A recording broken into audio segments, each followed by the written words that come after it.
Nah ini, kalau followers BC Perak pasti tahu. Kalau yang dimaksud itu si pinter, itu bisa diakses di Bitly sini ya. Nah, tapi tentunya ada ketentuannya ya. Jadi kita hanya bisa melayani registrasi email terhadap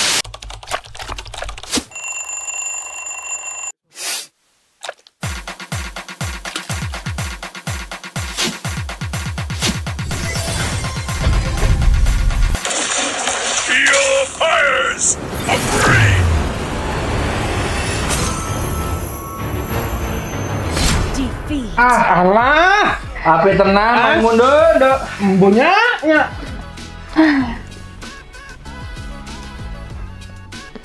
mungkin menang kalah itu hal seperti biasa.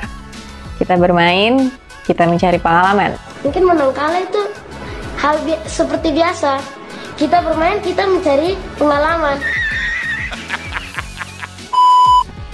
Dengan saya di update lintas informasi kepabeanan, dan di sini kita akan membahas terkait pertanyaan-pertanyaan dari Bolo Perak seputar kepabeanan. Langsung saja pertanyaan nomor 1. Pertanyaan pertama, Mbak. Hai Kak, saya masih belum bisa daftar untuk kelas kepabeanan. Bagaimana cara daftar kelas kepabeanan ya?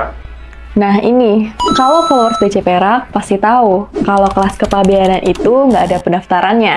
Karena kita selalu ada announcement di media sosial kami. Nah, kalau Bolo Perak ngelihat postingan kita, langsung aja dicatat jadwalnya, dan di hari kelas kepabeanan langsung aja join melalui link yang ada di sini. Nah, untuk linknya ini kita akan update secara terus-menerus menjelang jadwal kelas kepabeanan. Oke Mbak, ini pertanyaan kedua. Bagaimana cara mendaftar si Penter BC Perak? Apa ada tutorialnya? Bentar-bentar, si Penter? Ini bener yang dimaksud si Penter? Bener? Nah, kalau di BC Perak ini nggak ada yang namanya si Penter, tapi adanya si Pinter. Kalau yang dimaksud itu si Pinter, itu bisa diakses di Bitly sini ya. Nah, kalau Bolo Perak lupa Bitly apaan ini, bisa langsung aja follow Instagramnya dulu di BC Perak, karena di situ ada link tree di layanan informasi. Nah, kalau Bolo Perak scroll ke bawah, itu ada layanan si Pinter. Nah, di situ langsung aja bisa pendaftaran si Pinter melalui link tersebut. Nah, buat tutorialnya, sebenarnya gampang, tapi ini nice idea sih kalau misalnya kita next-nya bakal buat video terkait tutorial si Pinter. Pertanyaan berikutnya nih Mbak. Selamat malam, apakah bisa dibantu untuk pendaftaran email di iPhone 11? Selamat malam, jadi di sini kita tidak bisa meregistrasi email di malam hari, tapi kita bisa meregistrasi email di jam 7.30 sampai jam 17 sore. Nah, tapi tentunya ada ketentuannya ya.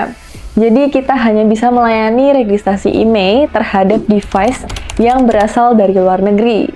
Dan itu pun ada tentunya lagi. Jadi maksimal ini 60 hari sejak tanggal kedatangan dari luar negeri. Ingat ya, dari luar negeri. Pertanyaan berikutnya nih Mbak. Angkut lanjut dan angkut terus selain diimpor, apakah juga ada diekspor Mbak? Nah, tentu ada dong, karena peraturan ini kan dibuat dengan menyesuaikan proses bisnis dunia luar pada umumnya. Untuk ekspor itu kan nggak semua pelabuhan di Indonesia ini bisa langsung direct ke luar negeri. Misal contoh nih, kita kan mau ekspor dari Kalimantan ke Australia. Cuman kan di pelabuhan Kalimantan ini nggak bisa direct langsung ke Australia. Jadi, solusinya kita menginput PEB di Kalimantan, kemudian kita ekspor ke Australia melalui Bea Cukai Tanjung Perak. Pertanyaan berikutnya nih Mbak. Impor rokok kena cukai, padahal udah kena pajak impor. 2 kali pajak dong. Why? Hey, bedakan please. Jadi, cukai dan pajak itu termasuk 2 hal yang berbeda ya. Pajak itu difokuskan untuk pemerataan pembangunan, atau yang sering kita sebut dengan redistribusi pendapatan. Nah, untuk warga yang ada di Jakarta dan warga yang tak mampu di Papua, sama-sama bisa mendapatkan pelayanan kesehatan secara gratis. Kalau untuk cukai, itu pungutan yang dikenakan terhadap barang-barang yang konsumsinya itu perlu dikendalikan. Nah, jadi harapannya itu kita bisa mikir nih, kita mau beli rokok dulu atau mau beli susu dulu ya. Terus untuk rokok yang diimpor, itu kalau misalnya dia kena pungutan impor, pajak impor, ya itu karena dia impor, ya kan? Kalau dia kena pungutan cukai, ya karena rokok itu konsumsinya perlu dikendalikan. Oke. Pertanyaan terakhir nih Mbak, mau tanya cara jadi pegawai bea cukai gimana ya Mbak? Nah, itu penting. Jadi, bea cukai itu termasuk dalam instansi pemerintahan.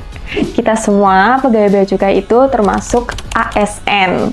Nah, untuk menjadi ASN itu ada 2 cara, yaitu yang pertama, mengikuti rekrutmen CPNS. Kemudian yang kedua, yaitu mengikuti pendidikan di sekolah kedinasan. Baik, kayaknya jam istirahat ini udah mau selesai ya. Kita lanjut di ulti episode selanjutnya.